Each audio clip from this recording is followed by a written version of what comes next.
मुसळधार पावसामुळे बीड जिल्ह्यात पूरस्थिती। माजलगावमध्ये पुलावरून वाहून जाणाऱ्या दुचाकी स्वाराला देवखेडा गावातील तरुणांनी वाचवलं।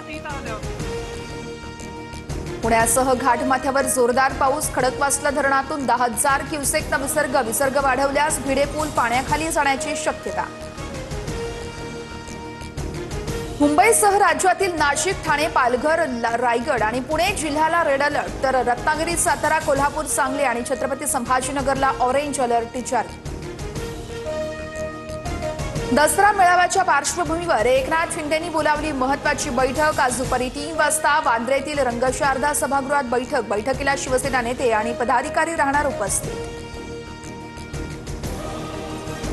कुख्यात गुंड निलेश घायवळ परदेशात पळून गेल्याची माहिती। पोलिसांकडून लुकआउट नोटीस जारी। घायवळने पासपोर्ट बनवण्यासाठी अहिल्यानगरमधील बनावट पत्ता दिल्याचं समोर। पासपोर्टसाठी परवानगी देणाऱ्या पोलिसांवर प्रश्न उपस्थित। पुणे सोलापूर राष्ट्रीय महामार्गावर वाघारी गावच्या हद्दीत भीषण अपघात। चालकाचं नियंत्रण सुटल्यानं भरधाव टेम्पो दुसऱ्या टेम्पोवर धडकला। अपघातात एकाचा मृत्यू। अभिनेता विजय थलपतीच्या रॅलीत चेंगराचेंगरी। लहान मुलांसह 39 जणांचा मृत्यू, 50हून अधिक जण जखमी। तमिळनाडूच्या करूरमध्ये दुर्घटना। सरकारकडून मृतांच्या कुटुंबियांना 10 लाखांची मदत जाहीर।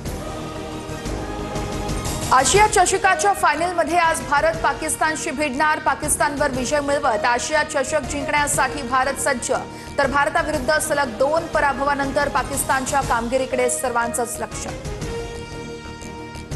आजचा भारत-पाक सामना पीव्हीआर मध्ये दाखवला जाणार। ठाकरेंच्या शिवसेना आणि मनसेचा पीव्हीआर मध्ये सामना दाखवण्यास विरोध। कॅबिनेटला देशद्रोहाच्या आरोपाखाली तुरुंगात टाकलं पाहिजे, संजय राऊतांचा हल्लाबोल।